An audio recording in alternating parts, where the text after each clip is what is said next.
Hi dears, അസ്സലാമു അലൈക്കും, welcome back. അപ്പോൾ ഇന്ന് റംസാൻ 10 വിശേഷങ്ങളാണ് കേട്ടോ. അപ്പോൾ എല്ലാവരും വീഡിയോ മുഴുവനായിട്ടും കാണുന്നതിനോടൊപ്പം ലൈക്ക് ചെയ്യാനും കൂടെ തന്നെ സബ്സ്ക്രൈബ് ചെയ്യാത്തവർ സബ്സ്ക്രൈബ് ചെയ്യാനും മറക്കല്ലേ കേട്ടോ. അപ്പോൾ പതിവ് പോലെ ഞാനിതാ ചിയ സീഡ് വാട്ടർ കുടിക്കുകയാണ്. അപ്പോൾ ഇളം ചൂടുവെള്ളം ഒഴിച്ചിട്ട് ഞാനിതാ ഒരു ഗ്ലാസ് ചിയ സീഡ് വാട്ടർ കുടിക്കുന്നുണ്ട്. അത് കഴിഞ്ഞിട്ട് ഞാനിതാ ബ്രേക്ക്ഫാസ്റ്റ് ഉണ്ടാക്കാനായിട്ട് പോകണം. ബ്രേക്ക്ഫാസ്റ്റ് എന്ന് പറയുമ്പോൾ എല്ലാവർക്കും അല്ല, കുട്ടികൾക്ക് മാത്രമായിട്ട് എന്തായാലും കുട്ടികൾക്ക് എന്തെങ്കിലുമൊക്കെ ഉണ്ടാക്കുമല്ലോ. അപ്പോൾ സിമ്പിളായിട്ടൊന്ന് അവിൽ വെച്ചിട്ടൊരു ദോശ ഉണ്ടാക്കാമെന്ന് കരുതി. അപ്പോൾ അതിൻ്റെ റെസിപ്പി കൂടി കാണിച്ചു തരാമെന്ന് കരുതിയിട്ടോ. അപ്പോൾ ഞാൻ ഒരു കപ്പ് അവിലെടുത്തു. എന്നിട്ട് അതിലേക്ക് വെള്ളമൊക്കെ ഒഴിച്ചിട്ട് നന്നായി തന്നെ ഒന്ന് കഴുകി വൃത്തിയാക്കി എടുത്തു. അപ്പോൾ അതിലെ ആ ഒരു കളറൊക്കെ അല്ലേ, അതായത് തവിടിൻ്റെ കളറൊക്കെ ഉണ്ടാവുമല്ലോ, അത് മൊത്തത്തിലൊന്ന് പോയി കിട്ടാനായിട്ടാണ്. അപ്പോൾ അതാ കഴുകി വൃത്തിയാക്കി എടുത്തിട്ടുണ്ട്. അതിലേക്ക് ഞാൻ കുറച്ച് വെള്ളം ഒഴിച്ചിട്ട് ജസ്റ്റ് ഒന്ന് കുതിരാനായിട്ട് മാറ്റി വയ്ക്കുകയാണ് കേട്ടോ. അപ്പോൾ ഒരു അരമണിക്കൂർ ഒന്ന് കുതിരാനായിട്ട് മാറ്റി വയ്ക്കുക. അതിനുശേഷം ഞാനിതാ മിക്സിയുടെ ജാർ എടുത്തിട്ട് അതിലോട്ട് ഈ അവിൽ മൊത്തത്തിലൊന്ന് ഇട്ട് കൊടുക്കുകയാണ്. പിന്നെ ഇത് ഏത് അവിലായാലും കുഴപ്പമില്ല കേട്ടോ. വെള്ള അവിൽ യൂസ് ചെയ്യാം, ഇല്ലാന്നുണ്ടെങ്കിൽ ഈ തവിട് നിറത്തിലുള്ള അവിലില്ലേ, ഇത് വേണമെങ്കിൽ ഉപയോഗിക്കാം. ഏതായാലും കുഴപ്പമില്ല. ഇനിയിപ്പോൾ ഇതിലേക്ക് ഞാൻ ഒരു 1/4 കപ്പ് അളവിൽ റവ ഇട്ട് കൊടുക്കുന്നുണ്ട്. അതുപോലെ 1/4 കപ്പ് അളവിൽ തൈര് കൂടി ഒഴിച്ചു കൊടുക്കുന്നുണ്ട്. പിന്നെ ഇതിലേക്ക് കുറച്ച് മാത്രം വെള്ളം, അരയാൻ പാകത്തിന് മാത്രം വെള്ളം ഒഴിച്ചാൽ മതി കേട്ടോ, ഒരുപാടായി പോകരുത്. പിന്നെ പാകത്തിനുള്ള ഉപ്പ് കൂടി ഇട്ടിട്ട് ഇത് നന്നായി തന്നെ അടിച്ചെടുക്കുക. പിന്നെ വെള്ളത്തിൻ്റെ അളവ് പ്രത്യേകം ശ്രദ്ധിക്കണം. ഒരുപാട് ലൂസായി കഴിഞ്ഞ് കഴിഞ്ഞാൽ നമുക്ക് കറക്റ്റായിട്ട് പാനിൽ നിന്ന് വിട്ട് വരാൻ പറ്റില്ല. അത് കാരണം കൊണ്ട് കറക്റ്റ് വെള്ളം ഉപയോഗിക്കുക. അപ്പം എൻ്റെ കുറച്ച് ലൂസായി പോയി കേട്ടോ വെള്ളം. അത് നമുക്ക് അരയാൻ പാകത്തിനുള്ളത് മാത്രം ഒഴിച്ചു കൊടുത്താൽ മതി. ഇനി ഇതിലേക്ക് നമുക്ക് ഞാൻ ഒരു പകുതി വലിയുള്ളിയും അതുപോലെ ഒരു ചെറിയ പച്ചമുളക് കൂടി കട്ട് ചെയ്തിട്ട് കൊടുത്തിട്ടുണ്ട്. പിന്നെ ഇതിലേക്ക് ചെറിയ ജീരകം വേണമെങ്കിൽ ചേർത്ത് കൊടുക്കാം, തേങ്ങ ചേർത്ത് കൊടുക്കാം, നിങ്ങളുടെ ഇഷ്ടം പോലെ എന്ത് വേണമെങ്കിലും ചേർത്ത് കൊടുക്കാം കേട്ടോ. ക്യാരറ്റില്ലേ, അത് ചേർത്ത് കൊടുക്കാം. അപ്പോൾ ടേസ്റ്റ് കുറച്ചുകൂടി കൂടുതലാകും. അപ്പം ഞാൻ എളുപ്പത്തിന് വേണ്ടി ഈ ഒരു ഉള്ളിയും അതുപോലെ പച്ചമുളകും മാത്രമേ ചേർത്ത് കൊടുത്തിട്ടുള്ളൂ. എന്നിട്ടിത് നന്നായി തന്നെ ഒന്ന് മിക്സ് ചെയ്തെടുക്കുക. ഇനി നമുക്കൊരു പാന് ചൂടാക്കി എടുക്കുക. അതിലേക്ക് നന്നായി ചൂടായതിനു ശേഷം ഇതേപോലെ ഓരോ തവി വീതം ഒഴിച്ചു കൊടുത്തിട്ട് ഇതുപോലെ ഒന്ന് മെല്ലെ ചുറ്റിച്ചെടുക്കുക. പിന്നെ എൻ്റെ ലൂസായി പോയപ്പോൾ ഞാൻ ഇതിൽ കുറച്ചുകൂടി റവയൊന്ന് ചേർത്തിട്ട് ഒന്ന് മിക്സാക്കി എടുത്തപ്പോൾ കുറച്ചൊന്ന് ടൈറ്റായി കേട്ടോ. അപ്പം നിങ്ങൾക്ക് അബദ്ധം പറ്റുകയാണെന്നുണ്ടെങ്കിൽ ജസ്റ്റ് കുറച്ചുകൂടി റവ ചേർത്ത് കൊടുത്താൽ മതി. അപ്പോൾ അതായിട്ടുണ്ട്, മറിച്ചിട്ട് കൊടുക്കാം. അപ്പോൾ ഇതിന് കറിയൊന്നും വേണ്ട. റമളാൻ മാസത്തിൽ കുട്ടികൾക്കൊക്കെ പെട്ടെന്ന് ഉണ്ടാക്കി കൊടുക്കാൻ പറ്റിയൊരു റെസിപ്പിയാണ് കേട്ടോ. കുട്ടികൾക്ക് കറിയൊന്നും ഇല്ലാതെ കഴിക്കാൻ പറ്റിയ ഒരു അടിപൊളി ദോശയാണ്. അപ്പോൾ തനിമോളും റൈമോളും കഴിച്ചിട്ടുണ്ടായിരുന്നു, അവർക്ക് നന്നായി ഇഷ്ടപ്പെട്ടിട്ടുണ്ട്. അപ്പോൾ ഞാനും അപ്പോൾ അതൊന്നൊരു 2 എണ്ണം ഞാനും കഴിച്ചിട്ടുണ്ടായിരുന്നു കേട്ടോ. കുഴപ്പമൊന്നുമില്ല, നല്ല ടേസ്റ്റ് ഉണ്ടായിരുന്നു. എല്ലാവർക്കും ഇഷ്ടപ്പെടും കേട്ടോ. എന്തായാലും തീർച്ചയായും ട്രൈ ചെയ്ത് നോക്കാത്തവരാണെങ്കിൽ ഒന്ന് ട്രൈ ചെയ്ത് നോക്കാം. അപ്പോൾ അതൊക്കെ കഴിഞ്ഞതാ ഞാൻ വൈകുന്നേരം ഞാൻ കിച്ചണിലോട്ട് കടന്നിരിക്കുകയാണ്. ഇനിയിപ്പോൾ നോമ്പ് തുറക്കാനുള്ളതൊക്കെ ഒന്ന് റെഡിയാക്കി എടുക്കണം, അതിന് വേണ്ടിയിട്ടാണ്. അപ്പോൾ ഇന്ന് ഞാൻ ചപ്പാത്തി പുറത്തുനിന്ന് വാങ്ങുകയാണ് കേട്ടോ ചെയ്തത്. വയ്യാത്തത് കൊണ്ട് ഒന്നും ഉണ്ടാക്കാനായിട്ട് നിന്നിട്ടില്ല. പക്ഷേ ചപ്പാത്തിക്ക് എന്തെങ്കിലും ഒരു കറി ഉണ്ടാക്കണമല്ലോ, അതിന് വേണ്ടിയിട്ട് ഞാൻ 2 ഉരുളക്കിഴങ്ങ് എടുത്തിട്ടുണ്ട്. അപ്പോൾ അതുകൊണ്ട് ജസ്റ്റ് തേങ്ങയൊക്കെ ഒന്ന് അരച്ച് ചെറിയൊരു കറി പോലെ ആക്കാമെന്ന് കരുതി. അപ്പോൾ ഞാൻ 2 ഉരുളക്കിഴങ്ങ് എടുത്തിട്ടുണ്ട്. അതൊക്കെ തോലൊക്കെ കളഞ്ഞ് ഒന്ന് എടുക്കുകയാണ് കേട്ടോ ആദ്യം തന്നെ.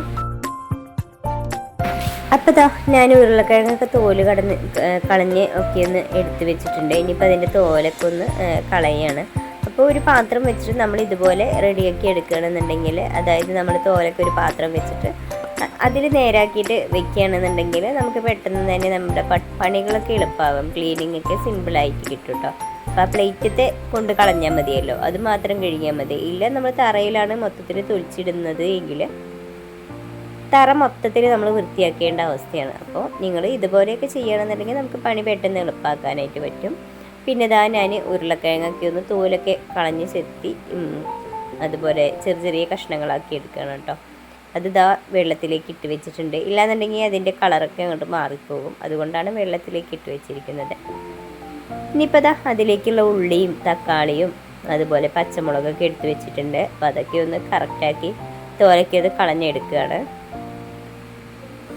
പിന്നെ ഞാൻ ഇത് ആദ്യം ജസ്റ്റ് ഇങ്ങനെ ഉരുളക്കിഴങ്ങ് ഉടച്ചിട്ട് കറി വെക്കില്ലേ, അങ്ങനെ വെക്കാമെന്ന് കരുതിയത്. പിന്നെ ഞാൻ കരുതി ചപ്പാത്തിയല്ലേ, അപ്പോൾ ചപ്പാത്തിക്ക് അത്യാവശ്യം കറി വേണം. അതുകൊണ്ട് എന്തായാലും നമ്മൾ തേങ്ങ അരച്ച് വെച്ചാൽ തന്നെ കറക്റ്റ് ആവുള്ളൂ എന്ന് കരുതിയിട്ട് ഞാൻ തേങ്ങ അരച്ച് വെക്കുകയാണ് ചെയ്തത്. അപ്പോൾ കറി ഓവറായ പോലെ തോന്നി, പിന്നെയും ബാക്കിയായിരുന്നു.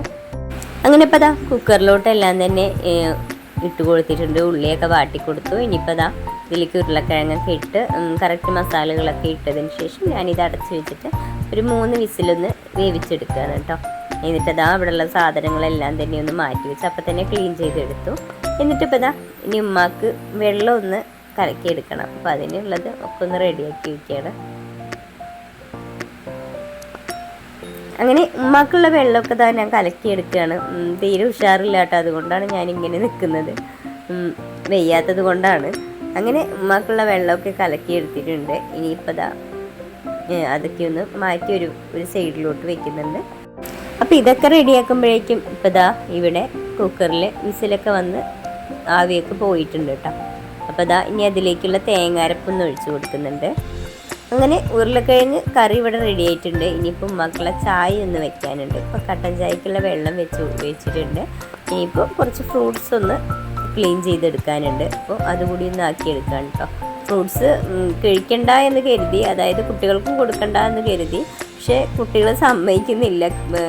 ഇടയ്ക്കിടയ്ക്ക് വന്ന് ഫ്രിഡ്ജ് തുറന്ന് നോക്കുകയാണ്. അതേപോലെ മുന്തിരി ആയാലും ഓറഞ്ച് ആയാലും തനിമോളൊക്കെ ഓറഞ്ച് എന്ന് പറഞ്ഞ് പിന്നാലെ നടക്കുന്നുണ്ട് കേട്ടോ. പക്ഷെ കാണുമ്പോൾ പാവം തോന്നുന്നുണ്ട്. കാരണം അവർ ചോദിച്ചിട്ട് കൊടുക്കാതെ കഴിക്കഴിഞ്ഞാൽ നമുക്ക് ഭയങ്കര സങ്കടമാകും. അപ്പം ഞാൻ ഓരോന്ന് വീതം എടുത്തിട്ട് അതിൽ നിന്ന് പകുതി ചെറിയ കഷ്ണങ്ങളാക്കിയിട്ടാണ് ഞാൻ കൊടുക്കുന്നത്. പക്ഷെ മുന്തിരിയാണ് അവൾ അധികം കഴിക്കുന്നത്.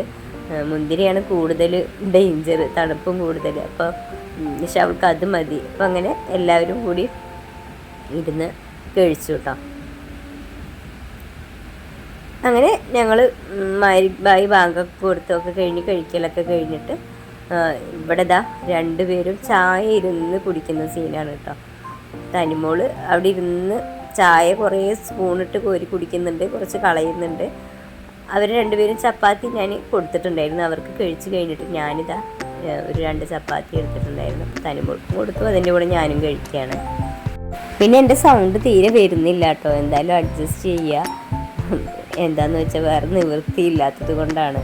അങ്ങനെ ഞങ്ങൾ ഫുഡൊക്കെ കഴിച്ച് ഒരു 8 മണി 8:30 ആയപ്പോഴാണ് മുജിക്കാൻ്റെ വരവ്. മുജിക്ക വരുമ്പോൾ പറഞ്ഞിട്ടുണ്ടായിരുന്നു ഞാൻ ബ്രോസ്റ്റ് ഓർഡർ ചെയ്തിട്ടുണ്ട്, അപ്പോൾ ഇപ്പോൾ വരും ഡെലിവറി എന്ന് പറഞ്ഞിട്ടുണ്ടായിരുന്നു. അപ്പം ഞാൻ പറഞ്ഞു എന്തായാലും ഇന്ന് എന്തിനാണ് ഓർഡർ ചെയ്തത്, പിന്നെ ഞാൻ ഡയറ്റിലാണല്ലോ എന്തിനാണ് ഓർഡർ ചെയ്തതെന്ന് പറഞ്ഞപ്പോൾ നീ പറഞ്ഞത് കൊണ്ടാണെന്ന് പറഞ്ഞു. അപ്പോൾ പിന്നെ ഞാൻ ഞായറാഴ്ച മറ്റേ TV കണ്ടുകൊണ്ടിരിക്കുമ്പോൾ ജസ്റ്റ് ഇങ്ങനെ പരസ്യം കണ്ടപ്പോൾ ഞാൻ പറഞ്ഞതാണ് കുറേ ആയി KFC കഴിച്ചിട്ട് എന്ന് വെറുതെ പറഞ്ഞതാണ് കേട്ടോ. അപ്പം മുജിക്ക അത് കേട്ടപ്പോൾ ഓർഡർ ചെയ്തതാണ്. പക്ഷേ ഇപ്പോൾ കഴിക്കേണ്ട ഒരു മൂഡും ആയിരുന്നില്ല കേട്ടോ. കാരണം വയ്യാത്തത് കൊണ്ട് കഴിക്കാനുള്ള മൂഡൊന്നും ഉണ്ടായിരുന്നില്ല. എങ്കിലും കൊണ്ടുവന്ന സ്ഥിതിക്ക് ഞാൻ ഒരു കഷ്ണം കഴിച്ചു കേട്ടോ. പിന്നെ ഡയറ്റ് ആയതുകൊണ്ട് കഴിക്കണം എന്നൊക്കെ ഉണ്ട്, പക്ഷെ എന്താ ചെയ്യുക, ഡയറ്റിലായി പോയില്ലേ എന്ന് കരുതി ചെറിയ കഷ്ണമേ കഴിച്ചുള്ളൂ. പിന്നെ ഞാനൊക്കെ ബ്രോസ്റ്റൊക്കെ വാങ്ങുകയാണെന്നുണ്ടെങ്കിൽ എപ്പോഴും ഒരു ഫുള്ള് വരെ ഞാൻ ഇരുന്ന് കഴിക്കും. അതാണ് എൻ്റെ സ്ഥിതി. പക്ഷെ ഇപ്പോഴത്തെ സാഹചര്യം ഇങ്ങനെ ആയതുകൊണ്ട് ഒരുപാടൊന്നും കഴിക്കാനായിട്ട് നിന്നില്ല. അപ്പോൾ ഇന്നത്തെ വീഡിയോയും ഇന്നത്തെ വിശേഷങ്ങളൊക്കെ ഇത്രയേ ഉള്ളൂ. പിന്നെ തനിമോൾ തീരെ വയ്യാതെ നിൽക്കുന്ന സീനാണ് കേട്ടോ. തനിമോൾക്ക് നല്ല പനിയാണ്. അപ്പോൾ വീഡിയോ ഇഷ്ടപ്പെട്ടാൽ ലൈക്ക് ചെയ്യുക, ഷെയർ ചെയ്യുക. സബ്സ്ക്രൈബ് ചെയ്യാതെയാണ് നിങ്ങൾ കാണുന്നത് എങ്കിൽ പ്ലീസ് ഒന്ന് സബ്സ്ക്രൈബ് ചെയ്യാൻ മറക്കല്ലേ. ഇൻഷാ അല്ലാഹ് അടുത്ത വീഡിയോ ആയിട്ട് വീണ്ടും കാണാം. Thanks for watching.